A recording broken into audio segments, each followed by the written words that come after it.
Hey guys, welcome back to some more AFK Arena. Today we're back over on the test account and the patch is up, which means we're going to have a lot of updates with the notes itself, but also with Ainz and Albedo. We want to check this out. Now, overall, the patch notes right here, there are a lot of things here that are 1, 2, and so on and so forth. So even looking at the Eternal Rewind, it is not up yet. The Covenant Invite, that is not up yet.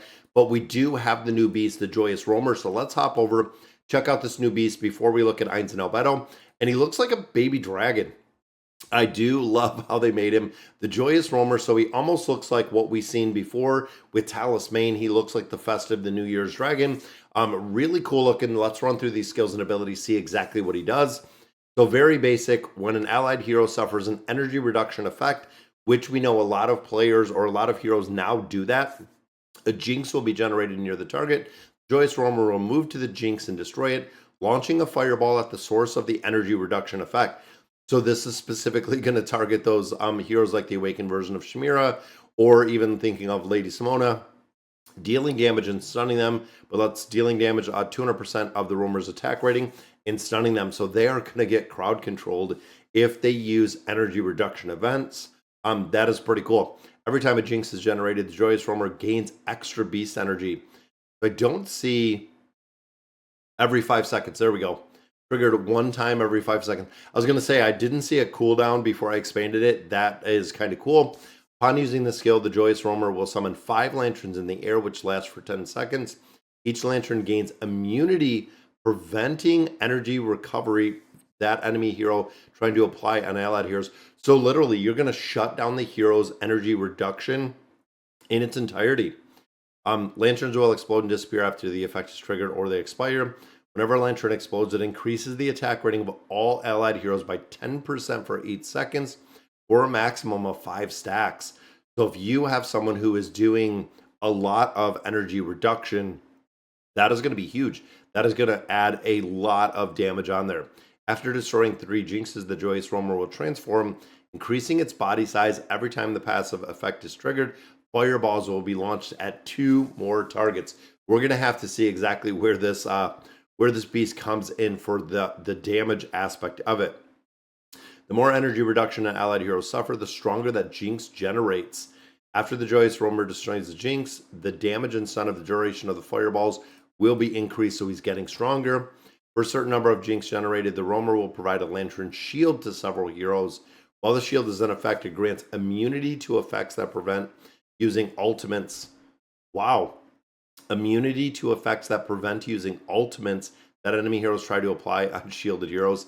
That again is going to be interesting to see for the PvP aspect.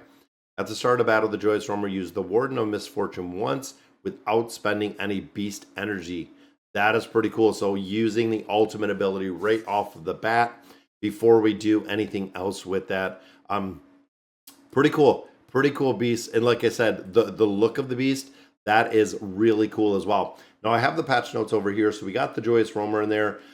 Blessings Abound are going to be up 12/27. So we know that it's going to be a little bit before that event comes up. And I'm sure they're probably all in our calendar right now. That's going to be coming right there. Blessing Abound is going to be up actually tonight at the reset. So we'll be able to check that one out as well. Now, of course, they added 2 mercenaries. And if you're unfamiliar with the Garrison heroes, the 2 heroes are still here or are now here, which is Shuna and Rimuru.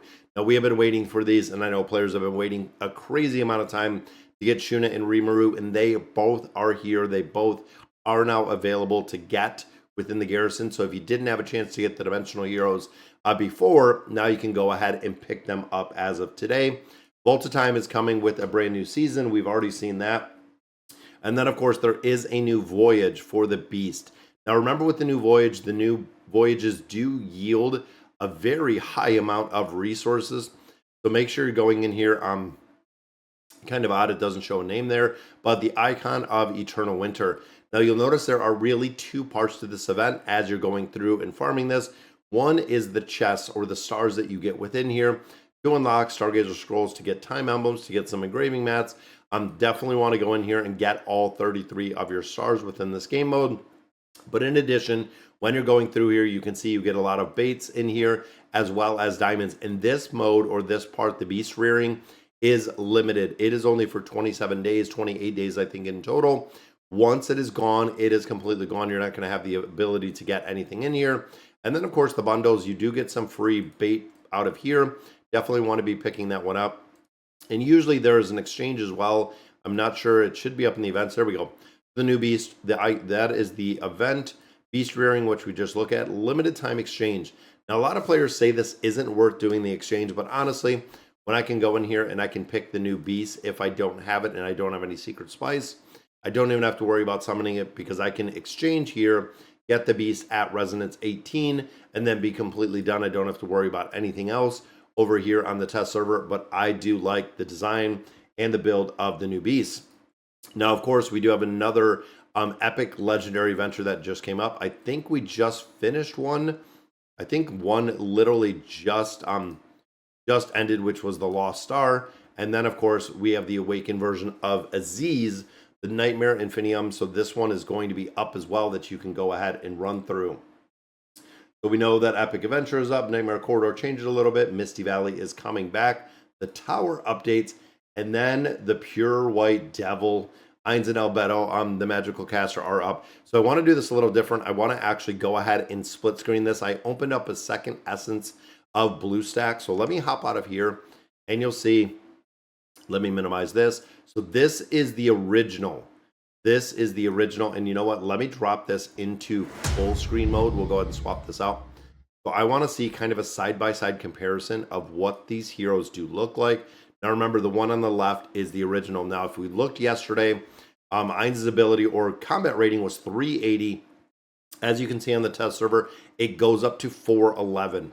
So it doesn't seem like that is a big increase to the combat rating.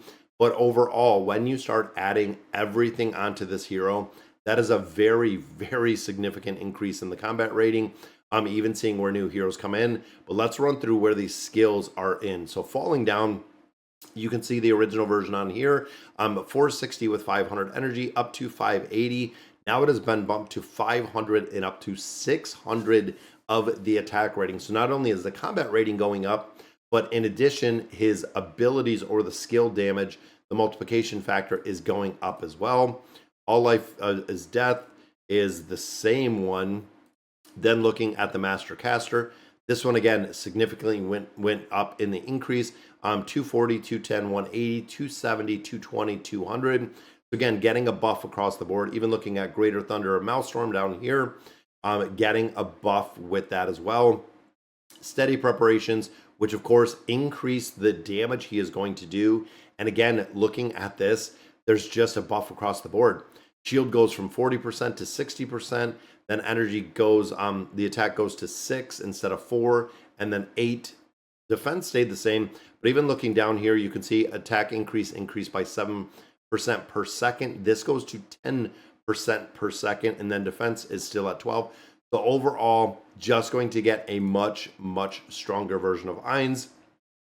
And then, of course, looking here, again, when we talk about the multiplication factor of having, a high-level signature item, and you'll also notice that magical efficiency and erosion are two of the really big ones, and then, of course, the crit. But you can see even here, 284k when it comes to HP. This goes to 330, and the attack goes from 40k to 41. So again, getting a little bit of a much-needed buff out of here.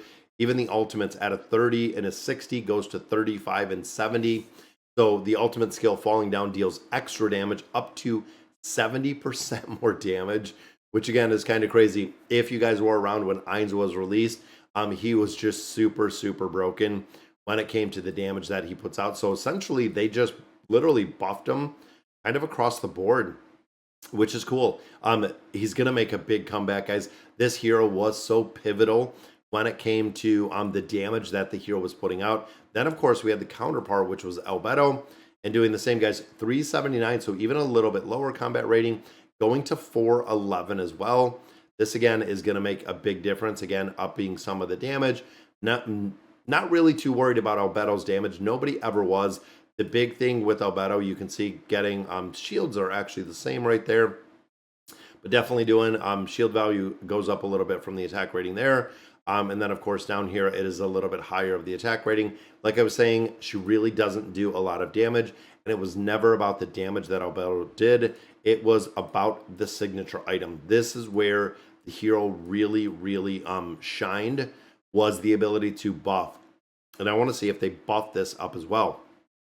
So the plus 30 signature item, the attack rating of all dimensionals go to 15. This is still at 15, stacking 3 times, and then 20% stacking 3 times. So they kept the signature item the same.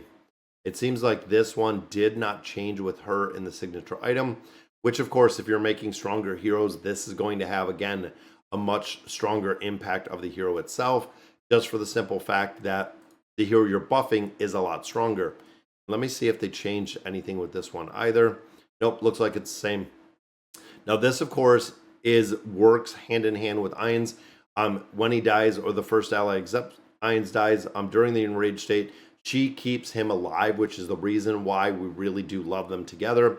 Makes a big difference when it comes to the survivability of the hero overall, which is the reason why so many players run Ainz and Albedo together, is the ability to buff up Ainz and make him much stronger overall. It's very cool to see that we are getting 2 of these heroes, and I know a lot of players have been giving a little bit of feedback, like they love to do on YouTube, about a lot of players with the engraving rewinds, with everything that they had in the past, that have reset or gotten rid of Ainz, including myself.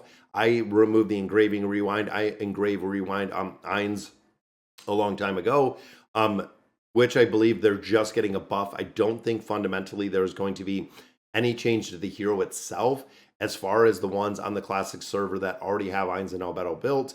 So I feel like for me personally, I'm going to have to re-engrave Ainz, because I did remove the engraving off him probably a year ago, maybe 2 years ago when we got a rewind. So I feel like I'm going to have to buff him up a little bit and get him to where he needs to be.